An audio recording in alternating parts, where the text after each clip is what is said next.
Welcome to Anubha study facts. Guys, आज से हम स्टार्ट कर रहे हैं एमपी टेट के जो प्रीवियस ईयर पेपर थे, जैसा मैंने आपको बताया था, जिसे हम वर्ग 2 का नाम देते हैं, ग्रेड 2 का नाम देते हैं एमपी टेट, जो कि प्रीवियस ईयर में हुए हैं। तो ये क्या है, ऑलमोस्ट आपको 30 to 40 प्रीवियस ईयर यहाँ से मिल जाएंगे। तो ये जो वर्ग 2 का जो एग्जाम हुआ था वो काफी शिफ्ट में हुआ था, साइंस, सोशल साइंस, मतलब अलग अलग सब्जेक्ट्स में।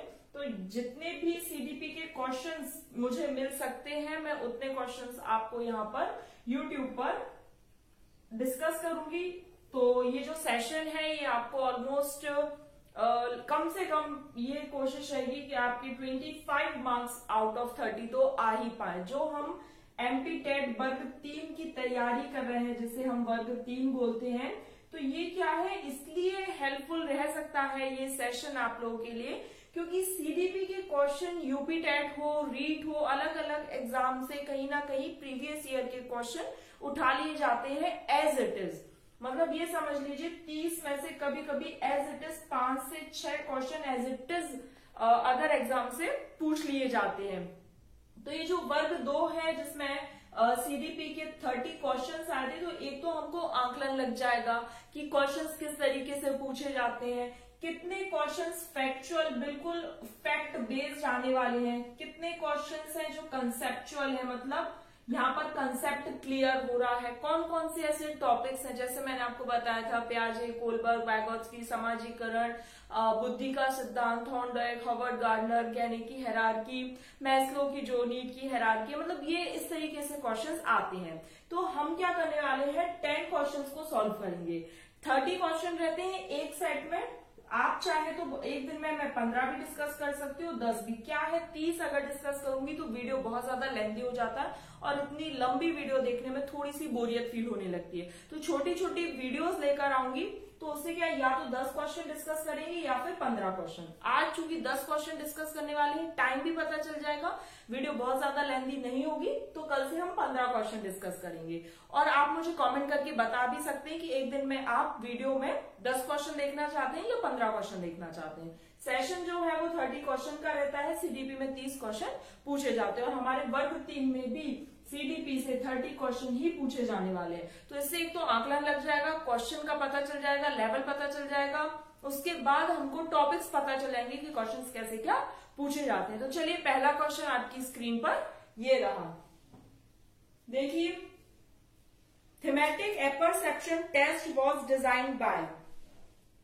ये थीमेटिक एपरसेप्शन जो टेस्ट है, अगर आपने रीड का देखा होगा तो जब मैंने आंसर की डिस्कस की थी, मैंने उसमें भी बताया था ये पर्सनैलिटी से रिलेटेड होता है और ये पूछा गया था।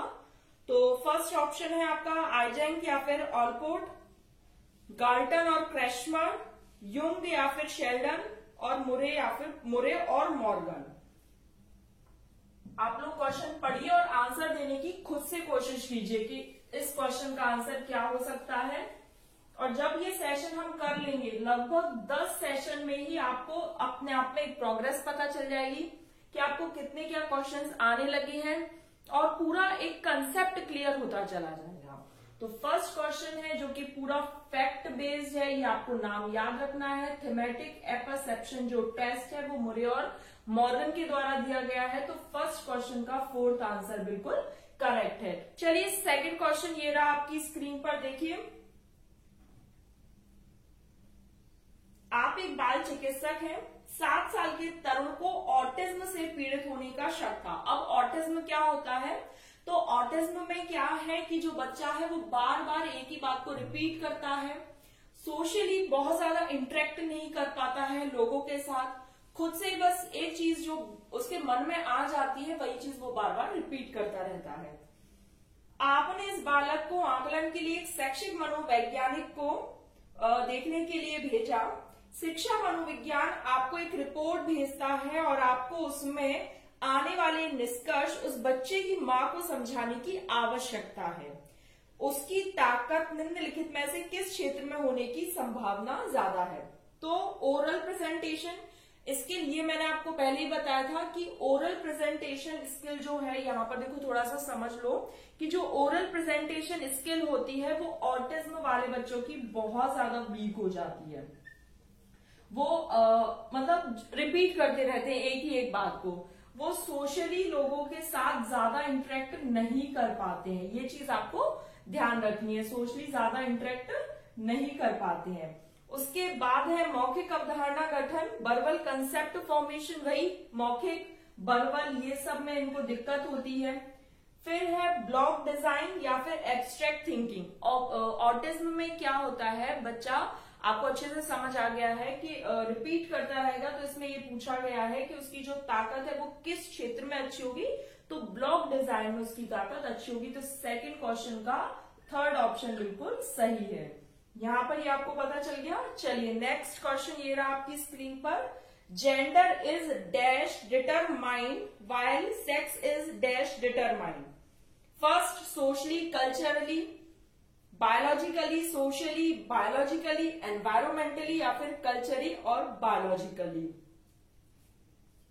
तो देखिए गाइस, यहां पर जो हमारा आंसर है ये फोर्थ ऑप्शन इसका करेक्ट आंसर होगा। थर्ड क्वेश्चन का फोर्थ आंसर बिल्कुल करेक्ट है। जो जेंडर है यहां पर आप हिंदी में अगर जाएंगे तो क्या होता है, हिंदी में कभी कभार दोनों वर्ड को लिंक करके लिख दिया जाता है। तो अब इससे क्या है, चीजें पता नहीं चल पाएंगी, कंफर्म नहीं हो पाएगा कि क्या है। तो थोड़ा सा यहाँ पर समझते चलना है, जो जेंडर है वो सोसाइटी के द्वारा बनाया हुआ है, समाज के द्वारा, और सेक्स बायोलॉजिकली होता है।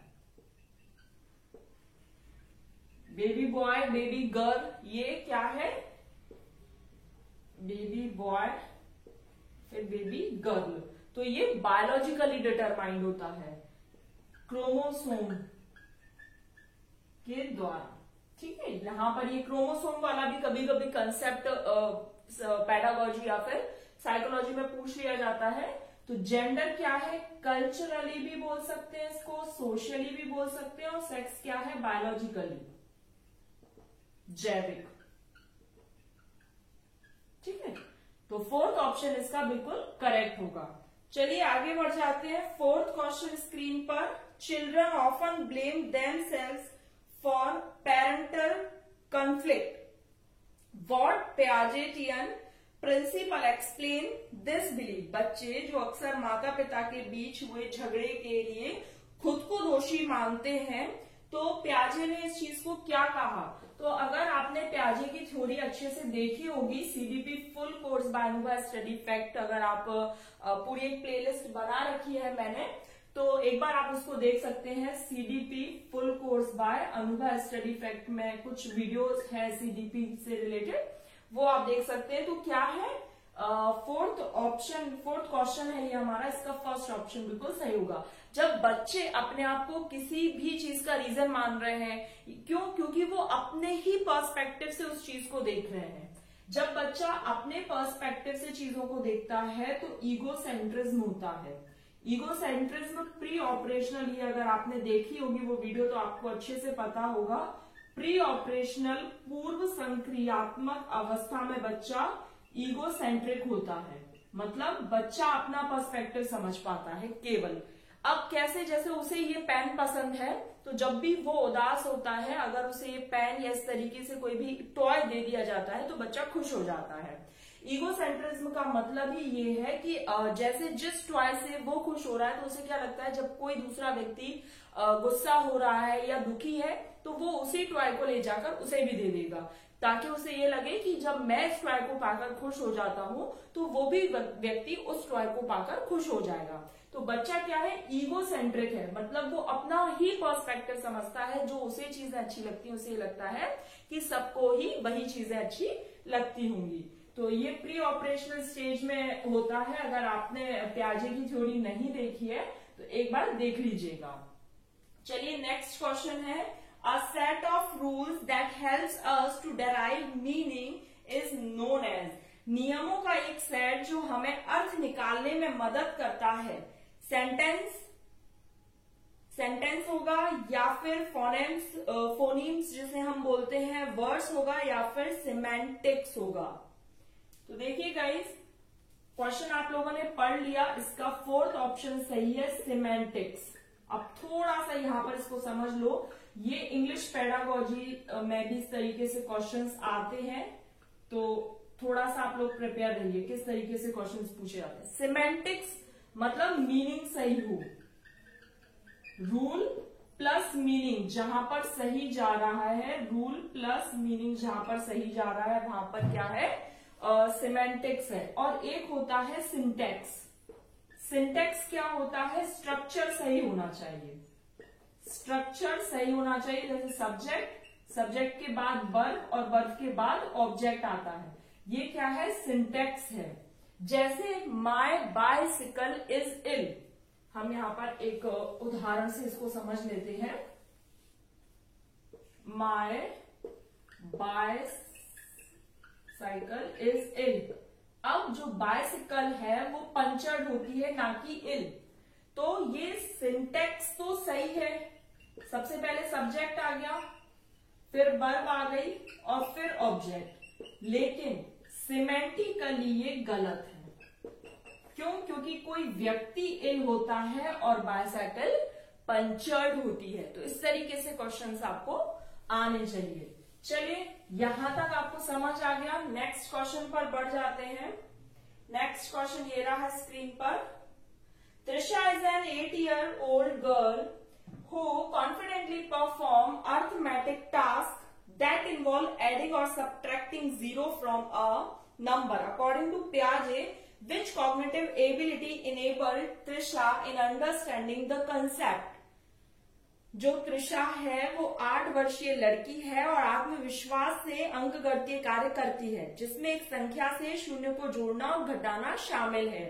प्याजे के अनुसार कौन सी संज्ञानात्मक क्षमता त्रिशा को अवधारणा समझने में सक्षम बनाएगी? डिसेंटर, कंजर्वेशन, लॉजिकल रीजनिंग और रिवर्सिबिलिटी। आप लोगों ने क्वेश्चन देख लिया होगा, ये 6th क्वेश्चन है और इसका 3rd ऑप्शन बिल्कुल सही है। अब लॉजिकल रीजनिंग,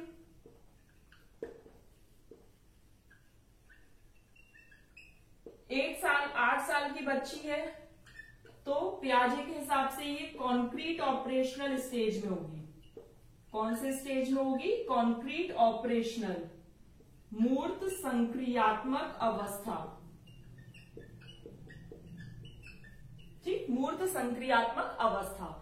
अब जो बच्ची है वो क्या है, मैथ्स के क्वेश्चन को सॉल्व कर सकती है, सब्ट्रैक्ट एडिशन कर सकती है, तो रिवर्सिबिलिटी नहीं आता है। रिवर्सिबिलिटी क्या आता है कि बच्चा ये चीज करने लगे कि 5 × 2 = 2 × 5 होता है। मतलब 10 अगर यहां लिखा है तो 2 × 5 करने पर भी 10 आएगा, दैट इज रिवर्सिबिलिटी। तो रिवर्सिबिलिटी तो है नहीं है। डिसेंट्रिक क्या होता है, मतलब सेंट्रेशन का गुण यहाँ पर नहीं है, बच्चा हर पर्सपेक्टिव में चीजों को समझ सकता है। फिर उसके बाद एक ऑप्शन था कंजर्वेशन आ जाना, मतलब ये समझ जाना कि ये जो बीकर है अगर ये सकरा और लंबा है और कोई बीकर क्या है, छोटा और चौड़ा है, लेकिन इन दोनों में अगर 10 ml पानी है तो वो ये चीज समझ जाए कि भले ही ये लंबा हो, ये ऐसा छोटा है हाइट में, इसकी हाइट ज्यादा है, इसकी हाइट कम है, लेकिन वो ये समझ जाए कि 10 ml पानी इसमें भी है, 10 ml पानी इसमें भी है, तो ये कंजर्वेशन का गुण है। अगर आप और अच्छे से समझना चाहते हैं तो सीबीपी फुल कोर्स में प्याजे की थ्योरी है, उसको जाकर आप अच्छे से देख सकते हैं, तो ये कंसेप्ट आपके क्लियर हो जाएंगे। लॉजिकल रीजनिंग लगा रही है यहाँ पर जो त्रिशा है, वो लॉजिकल रीजनिंग का यूज कर रही है। 3rd ऑप्शन इसका बिल्कुल सही आंसर होगा। चलिए आगे बढ़ जाते हैं। नेक्स्ट है, by 3 years the child is able to speak. 3 वर्ष का जो एक बच्चा है वो बोलने में सक्षम है। स्लेबल तो बहुत छोटा बच्चा बोलने लगता है। ग्रामेटिकली कंप्लीट वर्ड्स और फंक्शनली कंप्लीट वर्ड, कार्यात्मक रूप से पूर्ण शब्द बोलने लगता है। 3 साल का बच्चा, तो यहां पर देखो 3 साल का जो बच्चा है, इसका जो 7th क्वेश्चन है इसका 4th आंसर बिल्कुल सही होगा। बच्चा क्या है, फंक्शनली रूप से शब्दों को प्रोनाउंस करने लगता है, कार्यात्मक रूप से बोलने लगता है, जैसे मम्मा पानी दे दो, इस तरीके से। और आपने सुना होगा टेलीग्राफिक स्पीच, टेलीग्राफिक स्पीच लगभग बच्चा 24 महीने तक, मतलब 2 वर्ष तक का बच्चा बोलने लगता है।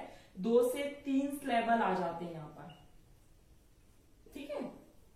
2 से 3 अक्षर को मिलाकर बच्चा बोलने लग जाता है। चलिए नेक्स्ट है, according to Abraham Maslow dash is the summit of human motivation. Abraham Maslow के अनुसार मानव प्रेरणा की पराकाष्ठा safety need, love and belongingness, need for self actualization और एस्टीम नीड।